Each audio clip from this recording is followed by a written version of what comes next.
What up, what up, what up? It's your boy here, and we back. We got some more Fire Emblem Heroes.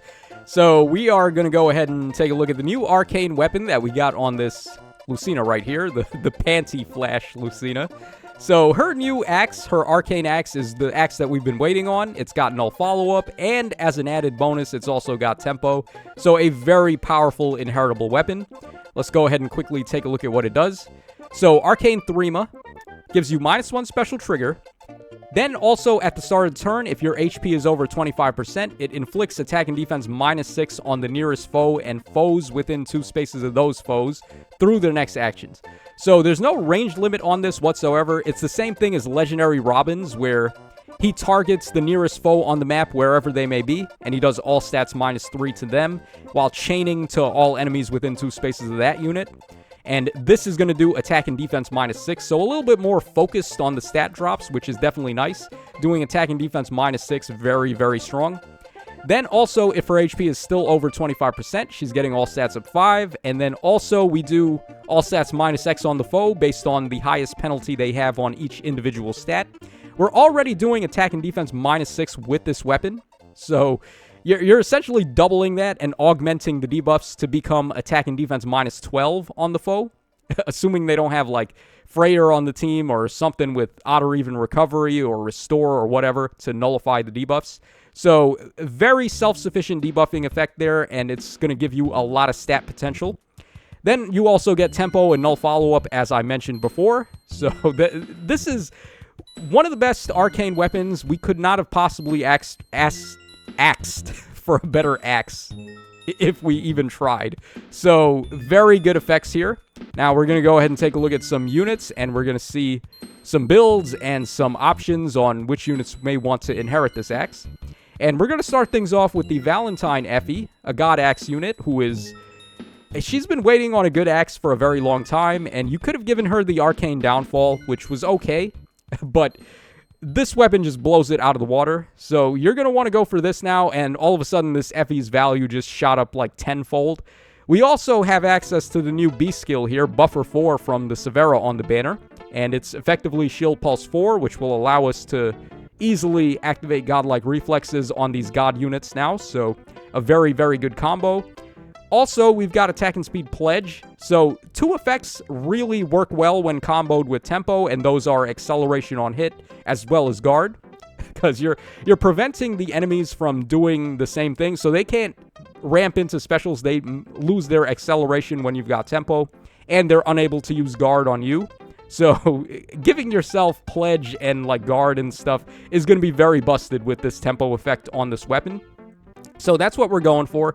We also have Echo Oath as the Echo skill here, so we get double effects.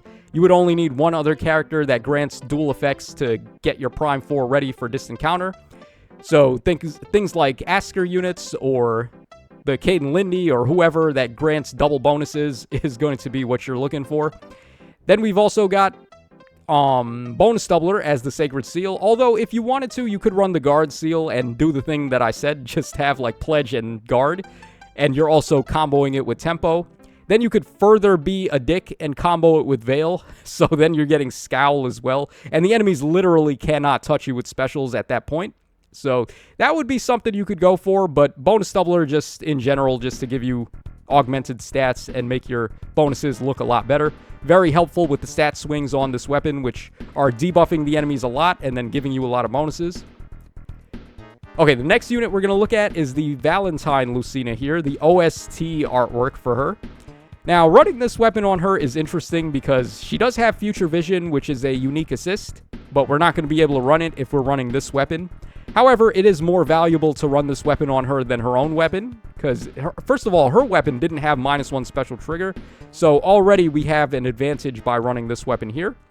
And also, I think her weapon... Hold on, let's pull up her weapon real quick. I think it was called Gerber Axe. Yeah, Gerbera Axe. So, let's see here. This is what her weapon did. Speed up 3. If an assist is used, like shove or pivot or whatever, then she gets neutralizes foes' bonuses to herself and the targeting ally for that turn. Then if her HP is over 75%, she gets all stats of 5 and 40% DR on the enemy's first attack. So it's a pretty solid weapon, but the lack of -1 special trigger and also the superior amount of stats you would be getting from this weapon here, I think, edge out this weapon by quite a bit. And even though we're not able to run Future Vision, it's fine. We can still warp her in with Guidance 4, so it's not that big of a deal.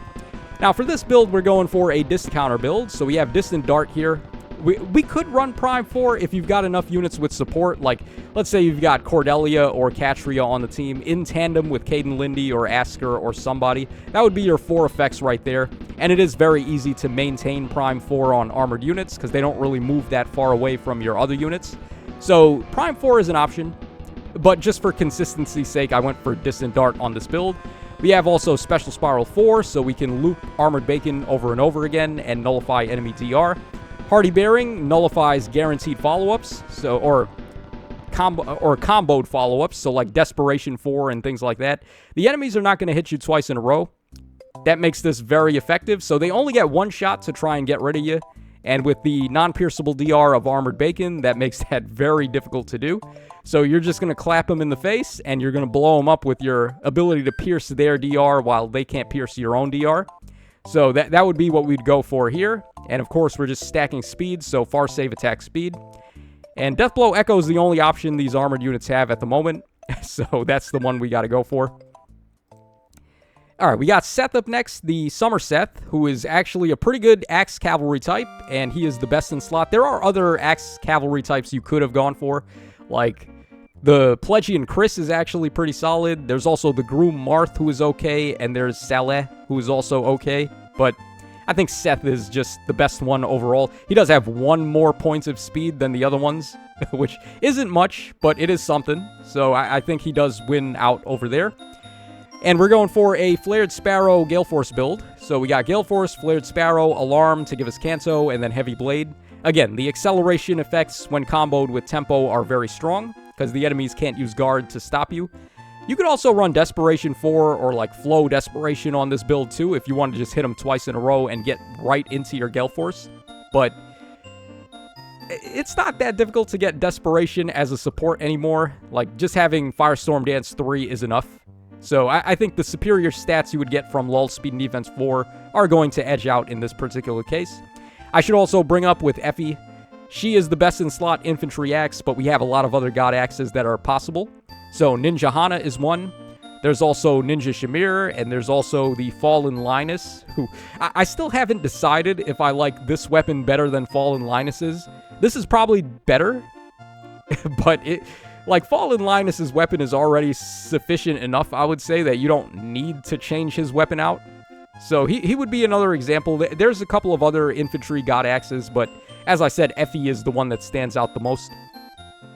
Okay, we have Innis up next, and unfortunately, this summer Innis is the best axe flyer that we have that does not have a perf weapon. And he's not even a 4-star demote, he is a 5-star exclusive. So I wonder how many people even have this guy in their barracks. But it is what it is. So he does make very good use of this weapon, considering he lacks a perf weapon. So another Gale Force Flared Sparrow build, except this time we have the advent of the Flyer Busted skills. So Aerial Maneuvers, Soaring Guidance, Attack and Speed Catch 3 works out very good with this weapon, because it's already doing a debuff. And then we got Deathblow Echo. It's redundant to run Oath Echo, because Aerial Maneuvers just lets us warp anyway. Alright, next up we got Amelia Bedelia here, the Cutie Pie armored unit that had one of the worst refines ever. Hold on, let me show you guys something. You want to laugh? What was hers called again? Grotto Polax, I think? Alright, let's check out Amelia's weapon here. This is what this weapon... It's literally a 2-line weapon. Oh, God. -1 special trigger, and then if a bonus is active on her, like a rally or a hone or a bonus movement effect, then she gets speed and defense up 5. Yeah, I don't know about that, Amelia. I think I'm going to take the paragraph weapon over the 2-sentence weapon. What do y'all think about that?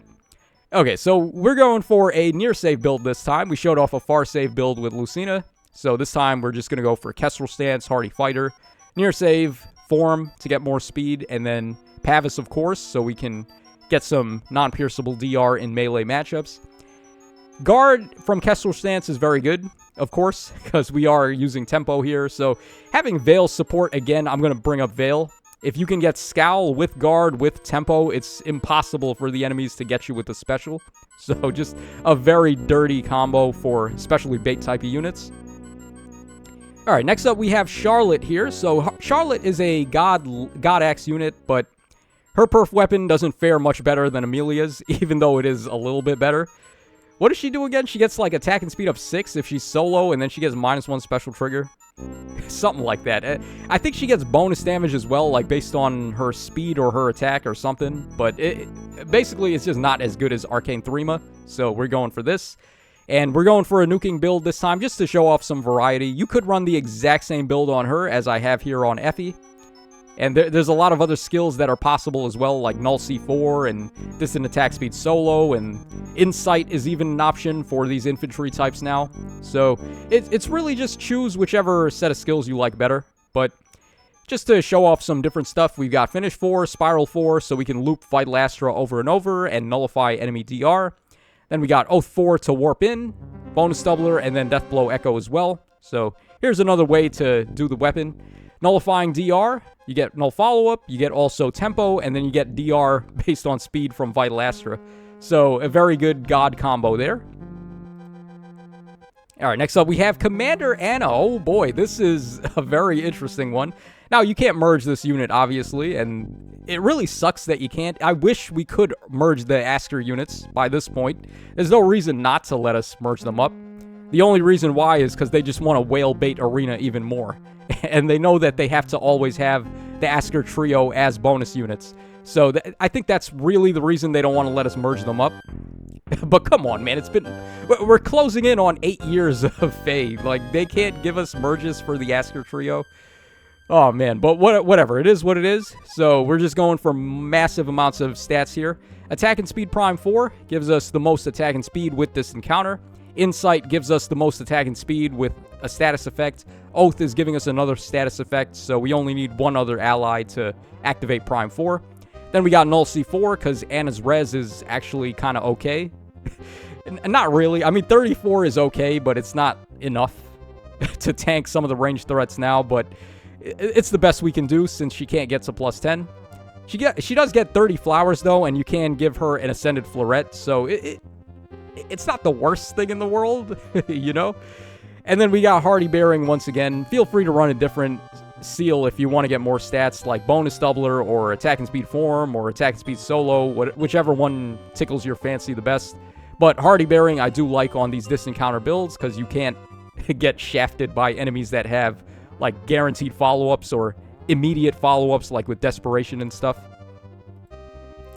Alright, we have Jill up next. Now, Jill is actually going to get a refine pretty soon, I think. She's part of Book 4, and we are currently up to Book 4 refines. So, who knows when, but Jill will probably get a refine, and it's probably going to be better than Arcane Prima. But at the current time of this recording, she doesn't, and this is just way better than her own weapon. So, she is an option to give it to. We've got Gale Force and another Flared Sparrow build here. So, Flared Sparrow, Flow Desperation, and Rain Snap this time. So we can get bonus movement on her if she's within spaces of a armored type or an infantry melee type. And then, of course, Flow Desperation lets us hit twice in a row with heavy blades, so we just ramp to Gale Force, and then we can take another action after that. So, pretty solid stuff. And then finally, we have the baby Minerva, who is probably the next unit that's going to get a refine from the free-to-play, like, Grand Hero Battles and Tempest Trials. We just got Iago's refine in the previous batch. And the next free-to-play unit that was in the Grail Shop added after Iago is actually this Minerva.